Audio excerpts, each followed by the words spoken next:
சின்னைத்திரை ரசிகர்களிடம் தனி இடம் பிடித்தவர் மீரா கிருஷ்ணன். சமீபத்திய பேட்டியில் அவர் பகிர்ந்த சில உண்மைகள் ரசிகர்களை ஆச்சரியப்படுத்தியுள்ளன. சீரியலில் நடிக்கும் போது வெளி உலகம் தன்னை எப்படி பார்க்கிறது என்பது குறித்து அவர் கவலையுடன் பேசியுள்ளார். பலருக்கும் அவர் ஒரு சீரியல் நடிகை என்றே தெரியும். ஆனால் உண்மையில் அவர் தனது பயணத்தை செய்தி வாசிப்பாளராக தொடங்கியவர்.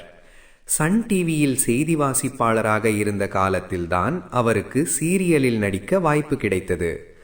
அதன் பின்னர் அதே சன் டிவியில் ஒளிபரப்பான நாயகி மற்றும் சித்தி 2 ஆகிய தொடர்களில் முக்கிய கதாபாத்திரங்களில் நடித்தார். மேலும் ஜீ தமிழில் ஒளிபரப்பான கார்த்திகை தீபம் தொடரிலும் தனது நடிப்பால் ரசிகர்களை கவர்ந்தார். அவர் நடித்த கதாபாத்திரங்கள் எல்லாமே வயதான முதிர்ச்சியான பெண்களாக இருந்ததால் பலரும் அவருடைய உண்மையான வயதை தவறாக கணித்துள்ளனர். குறிப்பாக நாயகி தொடரில் அவருக்கு மகனாக நடித்த திலீப் அவருடன் ஒரே வயது என்பது பலருக்கும் அதிர்ச்சியாக இருந்தது.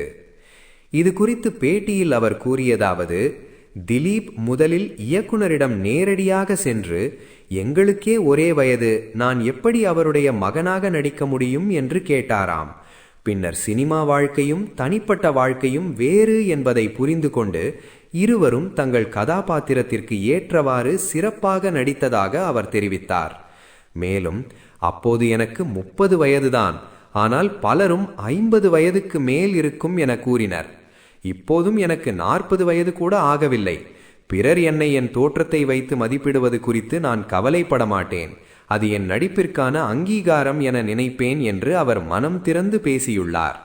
இந்த உண்மை வெளிப்பாடே தற்போது சமூக வலைதளங்களில் வைரலாகி ரசிகர்களிடையே பெரும் பேசுபொருளாக மாறியுள்ளது.